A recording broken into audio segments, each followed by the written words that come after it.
আসসালামু আলাইকুম। আজ আমরা আলোচনা করছি একটা বিশেষ উৎসের আলোকে কোরআনের একেবারে প্রথম অধ্যায়টা নিয়ে, সূরা আল ফাতিহা। ওয়ালাইকুম আসসালাম। হ্যাঁ, আল ফাতেহা মানে উন্মোচনকারী বা দ্য ওপেনিং। ঠিক। আর এটা তো মুসলিমদের প্রতিদিনের নামাজে প্রতি রাকাতেই পাঠ করা হয়। তো এর গভীরে কি আছে আসুন সেটাই একটু দেখি। অবশ্যই। দেখুন, এই সূরাটা ইসলামের একেবারে মূল স্তম্ভগুলোর একটা। মাত্র 7টা আয়াত, কিন্তু এর ভেতরে যে কত গভীর অর্থ, কত পথ নির্দেশ।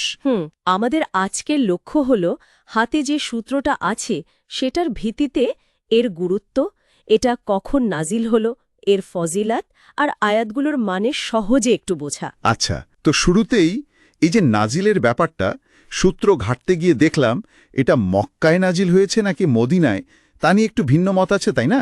হ্যাঁ, আছে। একটা মত হচ্ছে এটা মক্কায় অবতীর্ণ।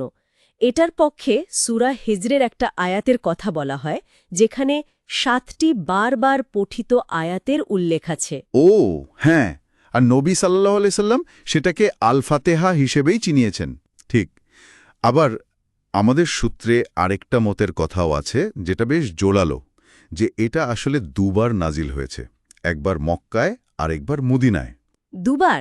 আচ্ছা। হ্যাঁ, মদিনায় নাজিলের পক্ষে ইবনে আব্বাসের একটা হাদিসের কথা বলা হয়। একজন ফেরেশতা এসে নাকি দুটো বিশেষ নূরের সুসংবাদ দিয়েছিলেন, একটা হলো সূরা ফাতেহা আর অন্যটা সূরা বকারার শেষের আয়াতগুলো। তার মানে এর গুরুত্ব এত বেশি যে দুবার নাজিলের কথাও এসেছে। দারুণ তো।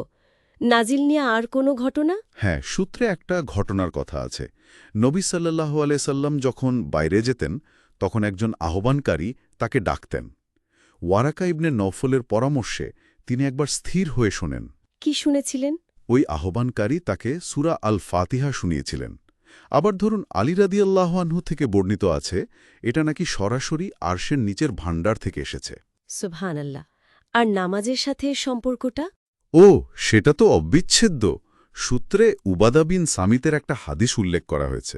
সেখানে স্পষ্ট বলা আছে, নামাজে আপনি ইমাম হন বা মুক্তাদি, নীরবে পড়ুন বা সরবে, এই সূরা ছাড়া নামাজ পূর্ণই হবে না। আচ্ছা, আচ্ছা। একে তো আবার উম্মুল কিতাবও বলা হয়, কিতাবের জননী। একদম। কেন এর এত মর্যাদা? উৎস কি বলছে? এর কারণটা খুব মৌলিক। এটা নিজেই একটা সম্পূর্ণ প্রার্থনা, আবার বলতে গেলে পুরো কুরআনের একটা সারসংক্ষেপও। হুম। ভাবুন একবার ক্রমটা। প্রথমে আল্লাহর প্রশংসা, আলহামদুলিল্লাহ রাব্বিল আলামিন, মানে সকল প্রশংসা আল্লাহর, যিনি জগৎসমূহের প্রতিপালক। তারপর তার করুণার কথা, আর রহমানের রাহিম। হ্যাঁ, পরম করুণাময়, অসীম দয়ালু। এরপর বিচার দিনের মালিকানার ঘোষণা, মালিকি ইয়ৌমেদ্দিন। আর এরপরই তো সেই গুরুত্বপূর্ণ আয়াতটা আসে, তাই না? ঠিক ধরেছেন। ইয়াকা নাবুদু ওয়া ইয়াকা নাস্তাঈন, আমরা শুধু আপনারই ইবাদত করি আর আপনার কাছেই সাহায্য চাই। এখানে একটা ব্যাপার, ইবাদতের পরই সাহায্য চাওয়ার কথাটা। হ্যাঁ, এটাই খুব তাৎপর্যপূর্ণ। আগে দাসত্বের স্বীকারোক্তি, তারপর সাহায্যের আবেদন। এটা আল্লাহর উপর আমাদের নিরঙ্কুশ নির্ভরতা শেখায়। মানে সাহায্য চাওয়ার অধিকারটাও যেন ইবাদতের পরেই আসে। বাহ, অসাধারণ। আর এই নির্ভরতা নিয়েই তো পথ নির্দেশনার প্রার্থনা, ইহদিনাস সিরাত আল মুস্তাকিম, আমাদের সরল পথ দেখান। একদম সরল পথ। কিন্তু কোন সরল পথ? সেটা পরের আয়াতেই পরিষ্কার করা হয়েছে। হ্যাঁ, সিরাতুল্লাযীনা আনআমতা আলাইহিম, তাদের পথ যাদের আপনি অনুগ্রহ করেছেন। আর কাদের পথ নয় সেটাও বলা আছে। সেটাও বলা আছে, গাইরিল মাগদুবি আলাইহিম ওয়ালাদ্দল্লিন, তাদের পথ নয় যারা ক্রোধে পতিত হয়েছে আর যারা পথ হারিয়ে ফেলেছে। এই শেষ অংশটা নিয়ে আমাদের সূত্রে ইবনে কাসিরের একটা ব্যাখ্যার কথা উল্লেখ আছে, তাই না? হ্যাঁ, সূত্রটা ওই ব্যাখ্যাটা তুলে ধরেছে।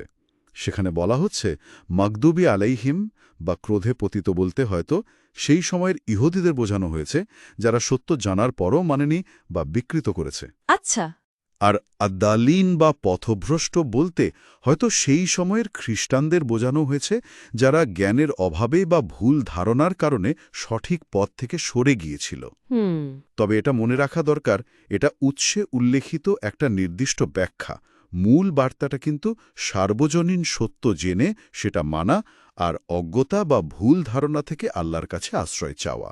তাহলে একদিকে আল্লাহর স্তুতি, নির্ভরতা, অন্যদিকে সঠিক পথের জন্য আকুতি আর ভুল পথ থেকে পানাহ চাওয়া, সব মিলিয়ে একটা স্বয়ংসম্পূর্ণ প্যাকেজ যেন। ঠিক তাই।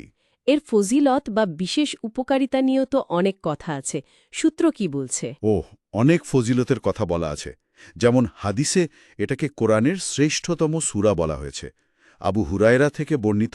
শ্রেষ্ঠতম সূরা? হ্যাঁ, আরেকটা খুব উল্লেখযোগ্য দিক হল এর শিফা বা আরোগ্য দানের ক্ষমতা। শিফা মানে রোগ নিরাময়। হ্যাঁ, আবু সাঈদ খুদরি রাদিয়াল্লাহু বর্ণিত একটা বিখ্যাত ঘটনা আমাদের সূত্রে আছে। এক সাহাবী শুধু সূরা ফাতিহা পড়ে সাপে কাটা এক গোত্রপ্রধানকে সুস্থ করে তুলেছিলেন। সত্যি? শুধু ফাতিহা পড়ে। হ্যাঁ। পরে নবী সাল্লাল্লাহু আলাইহি সাল্লাম ঘটনাটা শুনে অনুমোদন করেন এবং এটাকে রুকিয়া বা বৈধ ঝাড়ফুঁক হিসাবে স্বীকৃতি দেন। তার মানে এর আধ্যাত্মিক শক্তিও অপরিসীম। অবশ্যই, তাই বিশ্বাস করা হয় এই সূরা পাঠ করে দোয়া করলে তা কবুল হয়, এর পাঠে অশেষ সওয়াব মেলে, মানসিক শান্তি আসে, আল্লাহর নৈকট্য লাভ হয়। তাহলে সারসংক্ষেপে বলতে গেলে এই ছোট্ট 7টা আয়াত আসলে আমাদের বিশ্বাস, পথ চলার দিশা আর আল্লাহর ওপর পুরোপুরি নির্ভর করার এক গভীর নির্যাস। নিঃসন্দেহে, মানে এত অল্প কথায় মাত্র 7টা আয়াতে এত ব্যাপক অর্থ আর দিক নির্দেশনা থাকাটা সত্যি বিস্ময়কর। আমরা তো প্রতিদিন পড়ি এই আয়াতগুলো, আল্লাহর কাছে হেদায়েত চাই, কিন্তু একটু ভেবে দেখার মতো বিষয় হলো যদি আমরা প্রতিটা শব্দের গভীরতা, এর পেছনের তাৎপর্যটা একটু মন দিয়ে অনুধাবন করে পড়ি, তাহলে কি আমাদের প্রার্থনার অনুভূতিটা, মানে সেই অভিজ্ঞতাটা কি একটু অন্যরকম হবে, আরও গভীর হবে? এই চিন্তাটা হয়তো আমরা আজকের আলোচনা থেকে সাথে নিয়ে যেতে পারি। দারুণ একটা প্রশ্ন রেখে গেলেন। এখানেই তাহলে শেষ করি আজকের আলোচনা। খোদা হাফেজ। খুদা হাফেজ।